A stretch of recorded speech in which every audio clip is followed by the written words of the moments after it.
Hey, hey, hey, this is Jasmin Haley, host of the Beyond the Prophy Podcast, and today's guest is Belangie Perez-Torres, who is the Director of Hygiene Strategy and Operations at Aspen Dental Management. Now, I wanted to bring her back on here because she was on our podcast in 2018, episode 32. So, for any of you that would love to hear the beginning parts of Belangie's career and what she was up to in 2018, take a look at episode 32. So, without further ado, welcome, welcome, welcome. I cannot wait for this conversation because when we talk about dental career motivation and inspiration, it is definitely the career that you've led. So, welcome to the show.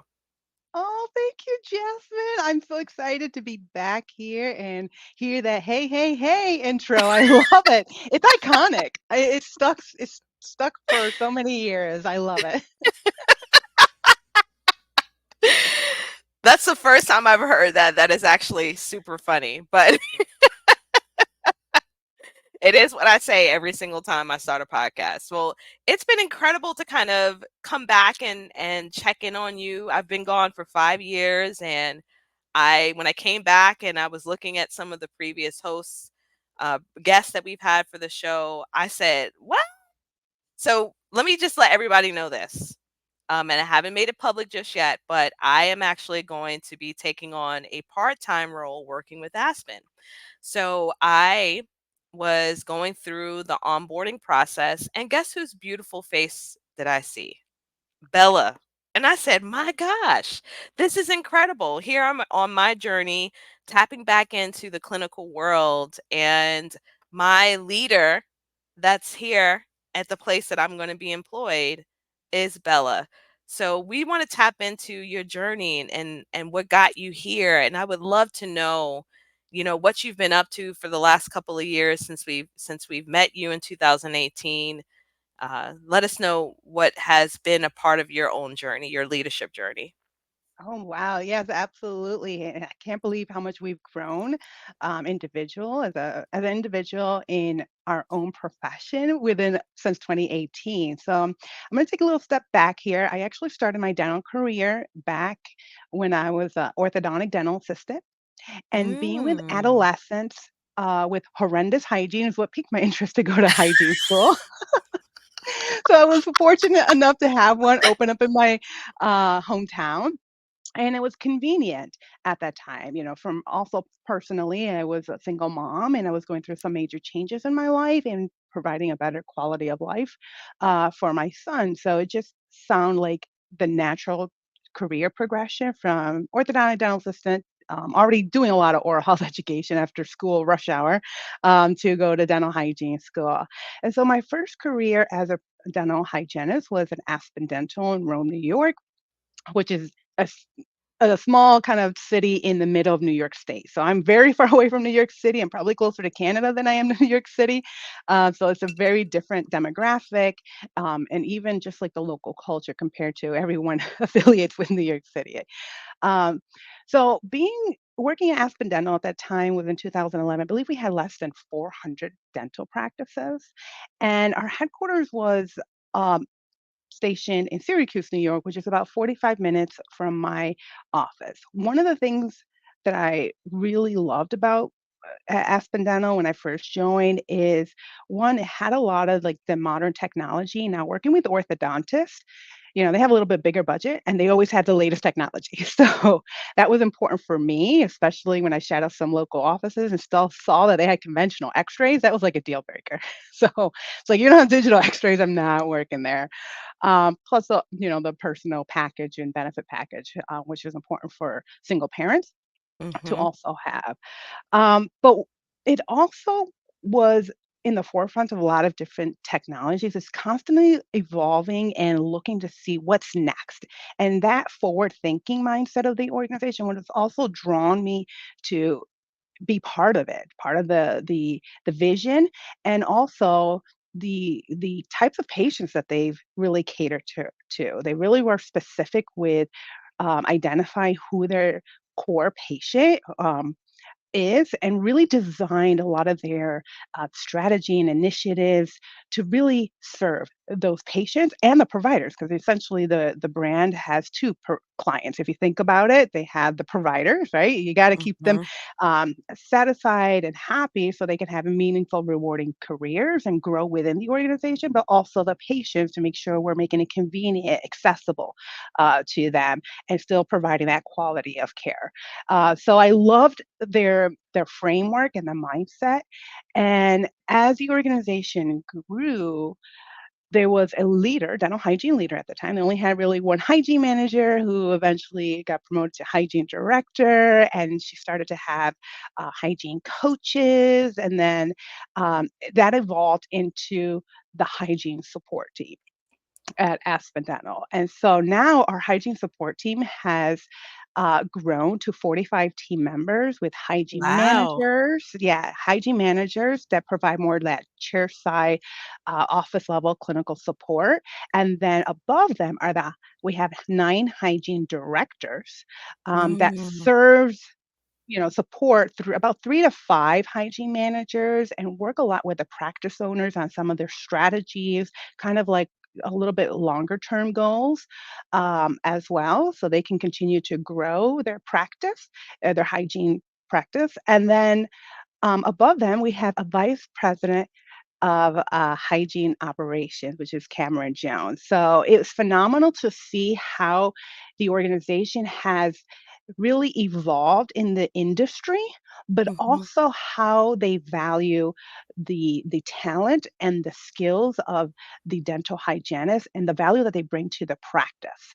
And Mhm. so that seemed like a fit for me, and from think of it from a career progression. And I have a unique role with the organization. I don't provide so much field level support, meaning I'm in traveling in the offices, talking with the owners. I actually am more involved in more enterprise level initiatives, like looking at what are the things that are coming. Because again, that forward thinking mindset is what attracted me. It's like, what's out there? What are we doing today? What can we make it? Can we make it better for the patient and Mhm. provider experience? So that's kind of like what my journey, which has been really rewarding, and being able to utilize my skill set in a bit of an entrepreneurial way, more like entrepreneurial, if you think about it. And I know Yes.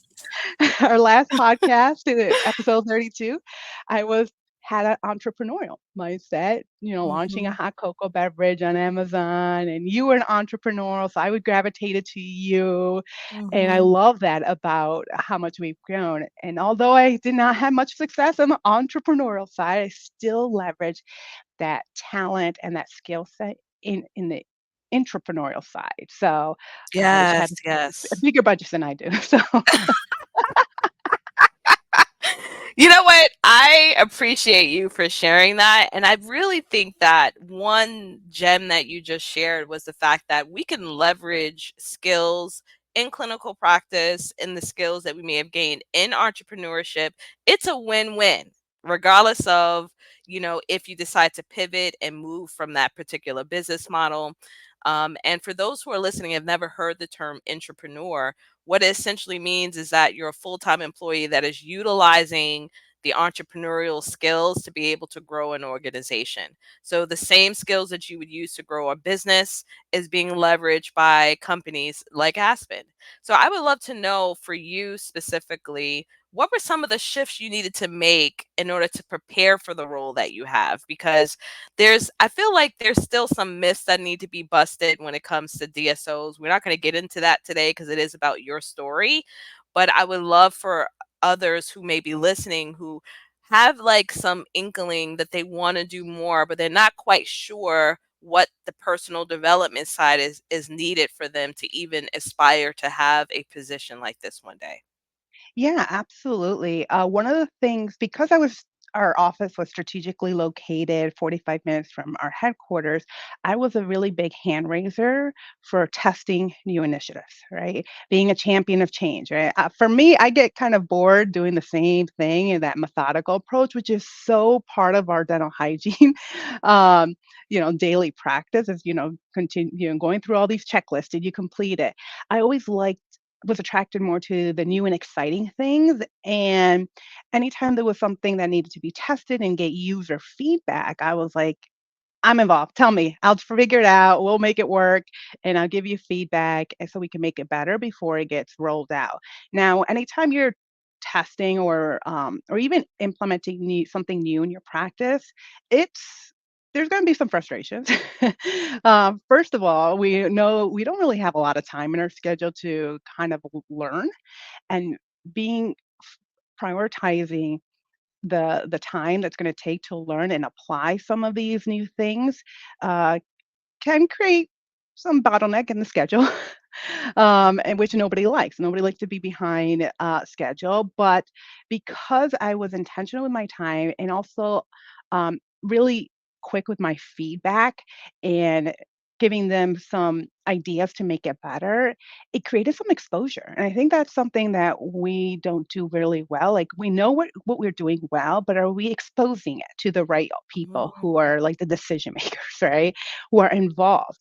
Because the more you expose your talent, which is, I know that for some people it might seem like it's a little bit of bragging or anything, but it's not that. It's really about marketing yourself, your expertise, you're becoming a subject matter expert and showcasing your talent professional in a way that when the decision makers or people who are creating job roles in the future growth of the organization, they will have you as probably the preferred candidate in mind when these career opportunities occurred. So, a, a couple of the roles that I've had didn't exist at all. I was the first person hired for it. It was created, and I was the strongest candidate for it. And so, why? Because I really exposed myself out there. I wasn't gaining at first from like the user experience. There wasn't a financial reward incentive to it, but that exposure and the opportunity for me to understand what non-clinical business people are thinking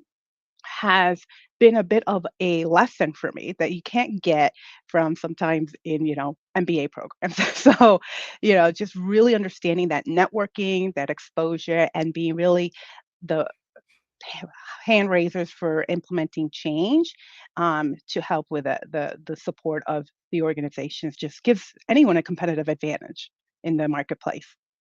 Yeah, absolutely. So, would you say you said network briefly, but how have relationships been able to help you along your journey? Oh yeah, first starting with the practice owners, right? They are very influential. The regional managers and directors, and also telling them when was interested at too, right? Sometimes we don't have to wait for an opportunity to hand or raise. Maybe we can offer suggestions and ideas and say, hey, I'm looking for these types of opportunities, or I want to develop my skills and talent. Can we, if something comes down the pipeline, can I be one of the first people considered for it? Just taking that initiative, but also maintaining a healthy, friendly relationship too, getting to know our team members at our personal human level, right? Not just what their jobs are, but what are their hobbies? What are their likes? What motivates them, more importantly, right? Because everyone has different motivations. And if you know what motivates them or what engages them, you can kind of shift your personality type to really connect with them much easier, and then you become more likable, right? And likable and more respected Mhm. as a person. And they feel they can talk to you about certain things that's top of mind because we've got to know them at a human level. So it's important to also foster those relationships. And it doesn't have to always occur in the practice, just taking some time out of the office to get to know your team members will significantly help improve the workplace culture. Exactly. Does this work for introverts? Ooh, you know what? I think it works for introverts, maybe not like the social settings, but maybe that one-on-one connection, right? Maybe not that Yeah, group settings.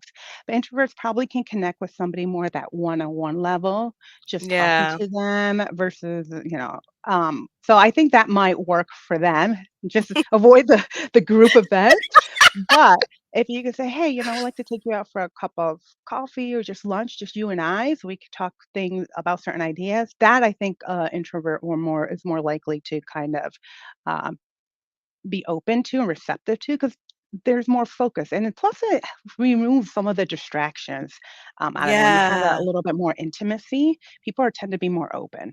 Yeah, I love that. I love what you shared and kind of just like what has worked along for you. What really came up to for me is that you provided value first. I think, a lot of Mm. times when people have those little inklings and they're like, "Oh, I'm really excited to do something. I'm just not quite sure. Can I pick your brain?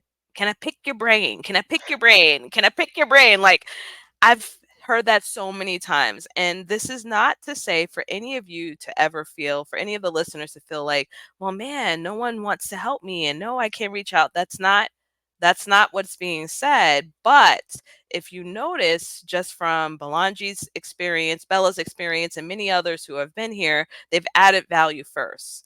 And so she was raising her hand to get involved and to share her feedback and input. And then that led the way for more conversation and relationship building. So I think there's a bit of patience that's needed, and also knowing that we want to humanize the experience of connection and know that when we're doing that, the natural flow, of course, right, of us being able to excel in our career will happen.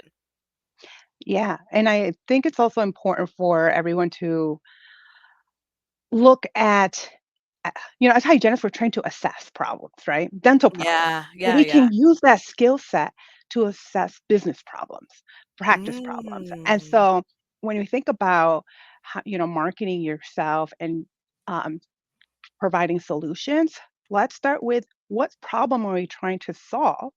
And then come with be prepared with a solution. I think, you don't want to just talk about problems because that's not that's not attractive either. Like people want to know, tell me what you want solved, and then what you need for me to solve it. So if you can assess any type of problem, I don't think even it could be something small, and then just continue to layer that skill.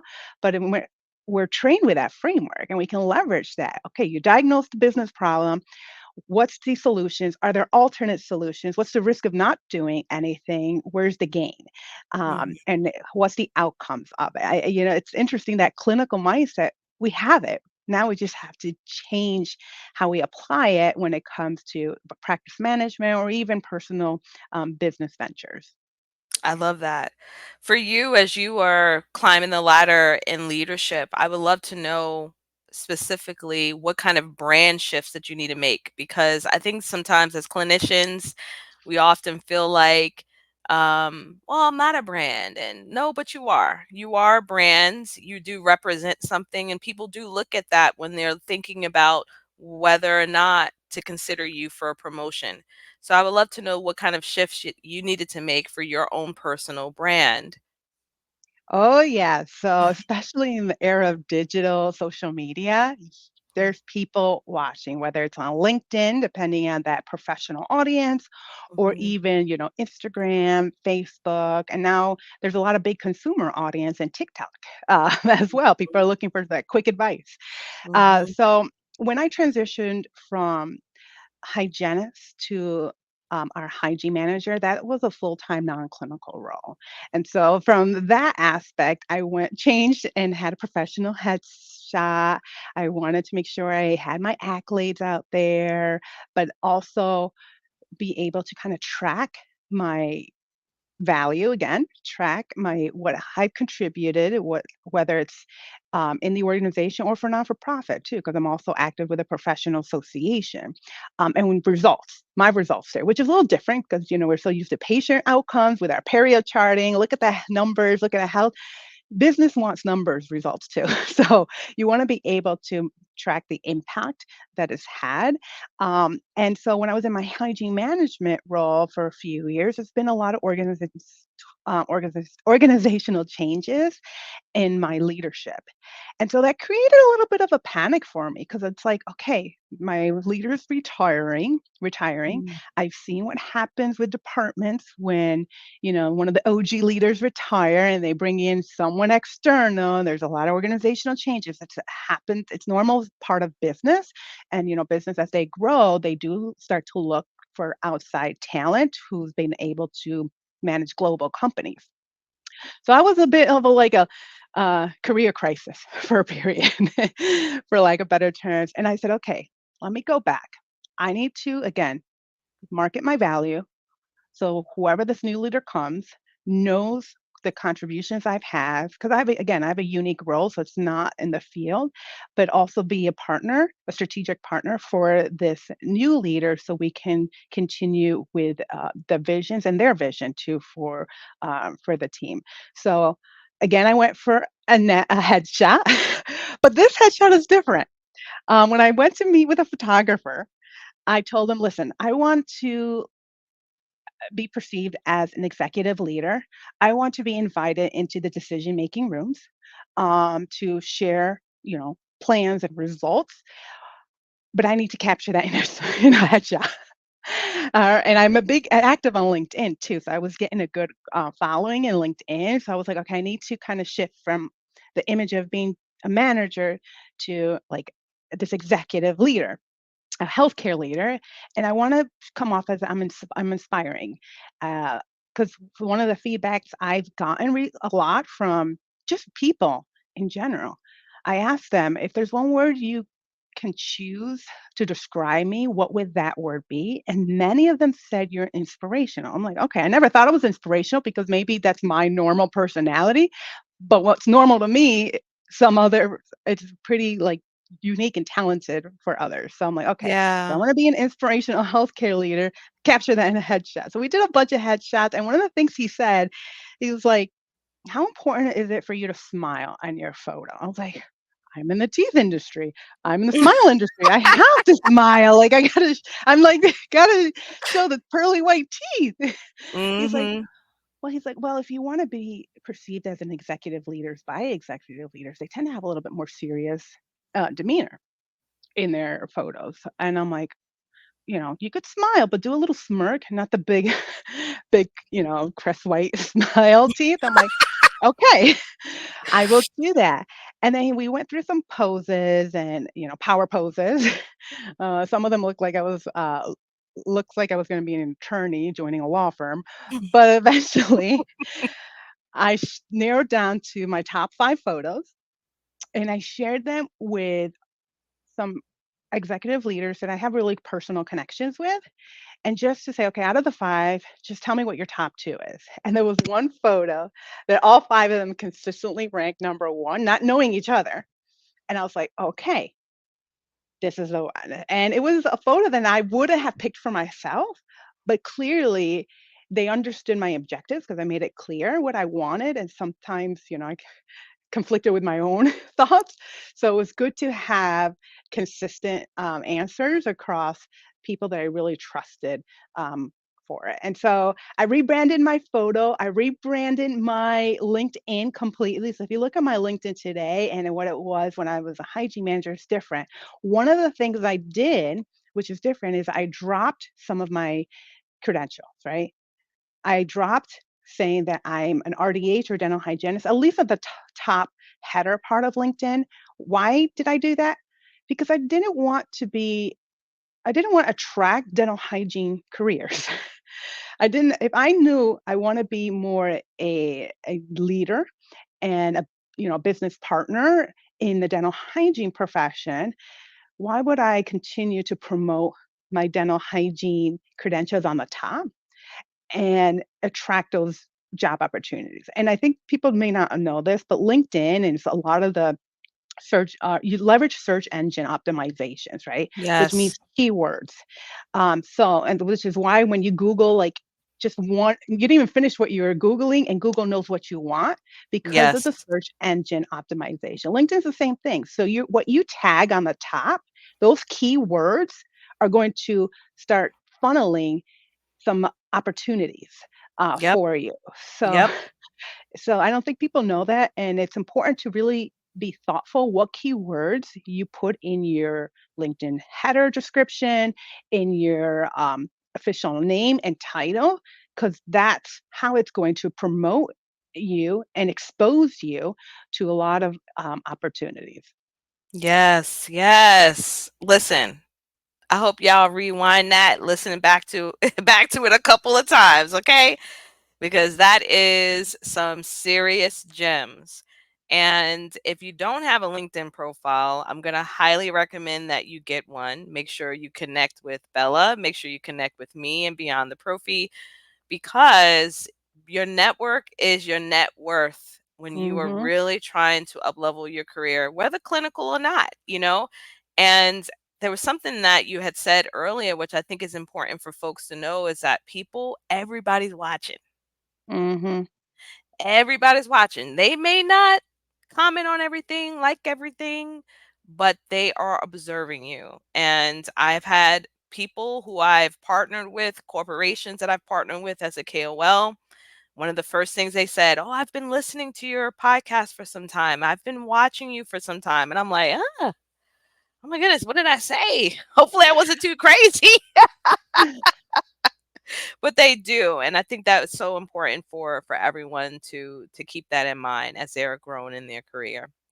So we're heading towards the end of our conversation, and I want to be respectful of your time. I would love for you to share with the audience, if we were to go back to Bella in 2018, or even before that, like, what is one word of advice you would give yourself now as you sit in this position and what you've experienced the last couple of years since we've last talked?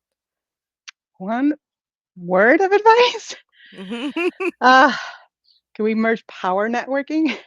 So, um, only because when we going back what we said about networking, and one of the things I did for my personal growth and development is network outside of my industry.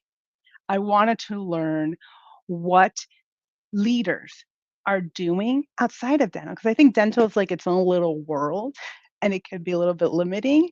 And so I've attended conferences that had nothing to do with dental, but it captured leaders of women leaders, because that's what I like to often attend to, or minority leadership events all over. And I've connected with people from Microsoft, Google, like these major global companies. It's like, what are you guys doing to get stay ahead of the competition in the industry?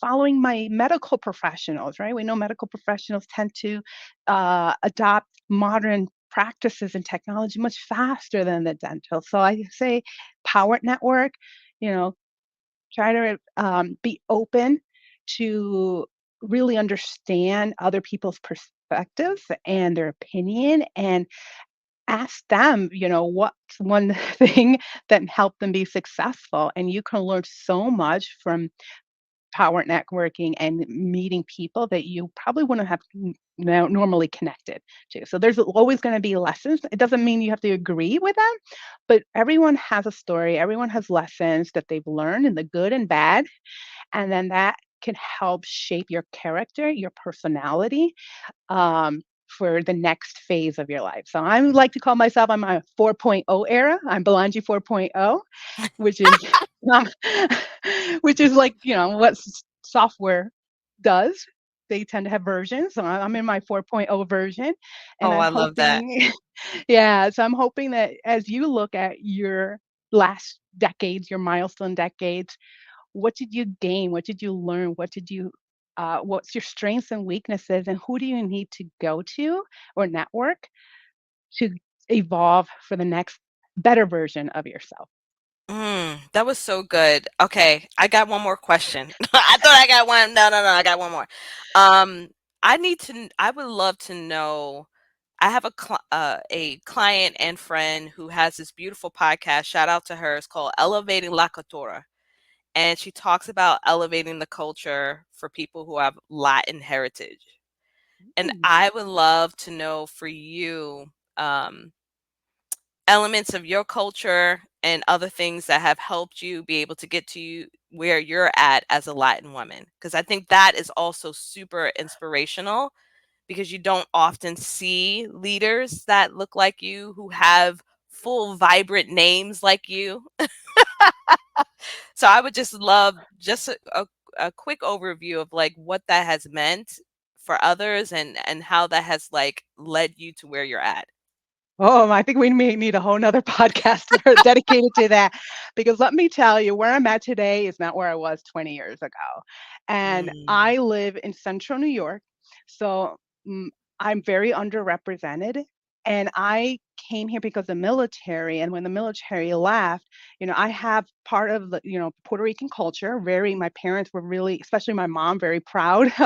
People are very proud with their culture, and my Mhm. mom was also very religious. So for the longest time, probably the first 20 years of my life, I never felt like I belonged here. And I was kind of almost, I was struggling with my own identity. Like I never fit with the social norms of the local. And I thought I was just odd, right? Like I was struggled with my own self-esteem and personality. And it wasn't till I was older and mature and started to see my personal success that I realized that what I thought was weird of me or odd is actually so unique and is my strength. And so I had to really appreciate my passionate personality, which might be too much for someone who might be too much for some. Um, We love it. that I came to love it. I Yeah. was trying to fit in a box, and I realized just society wasn't prepared for people like me. It took me a while to realize I wasn't the problem. Society was the problem because they weren't prepared to deal with people who are very cultured, or have, I actually went from Puerto Rico to Germany to here. So that's a lot of different cultural exposures I had that a lot of people didn't have experience. But it's been my strength, and I will credit to my mom, who's been my personal leader. She's been able to be that feisty advocate for our local Hispanic community to really bring change and change the narrative of the Hispanic culture. And seeing that and seeing she's been, sadly discriminated, but she didn't be defeated by it, right? So she just kept going and going, and it took decades for her to finally see the fruits of her labor to the point that now the local politicians are inviting her to be Mhm. part of boards or certain meetings, even with her heavy accent. So seeing that she finally got the respect and credit that she deserved without formal education, with a heavy accent, and always stayed true to her identity. Like she never changed who she was culturally and religiously. She's always stayed consistent, despite all the adversity she's faced. And that's been my biggest role model and example. And say, you know what? I have more resources, I have more education. If she could do it, why can't I? Shout out to your mom. Like, shout out to Latina moms out there. Yeah, let's they're, let's they're, go. they're trailblazers, the trailblazers out there. That's incredible. It's incredible because what people don't often think about is the measure of courage and boldness needed to go after your goals when it hasn't really been paved Mhm. for you. You don't really see examples of it. You don't know who to go to, who to speak to, and you could feel very much so out of place. But I love the fact that you reference your mom who throughout all of the bumps and challenges and discrimination, if that showed up in any shape or form, she stayed true to herself. And that is a beautiful lesson for each of us as we are propelling ourselves through our own career. So I just want to thank you so much, Bella. Like, you are such an incredible person, leader, and it's been so awesome diving into where you're at now and taking some valuable lessons. I know that this is definitely going to be a source of continuous inspiration for our listeners for years to come. Please let the listeners know where they can find you. Where can they find you so they can Oh, follow you? yes. So you can, like I said, I'm very active on LinkedIn. So I've had people reach out to me there with specific needs. Definitely tried to connect through there. That would be my first choice. But if you just want to follow me, what I'm doing, more from like a social media standpoint, I do have a handle. It's dental underscore hygiene. So, so I'm always posting photos there, food, family, and just the culture too. So, like of my work, what I'm doing at Aspen Dental with the team bonding and relationships. So it's cool to see that aspect too. But stay in touch, follow me either there, and of course, if you're interested in careers at Aspen Dental, you can apply it at the website too. Well, awesome. I am so appreciative for you. Thank you for coming on the show. Thanks for having me.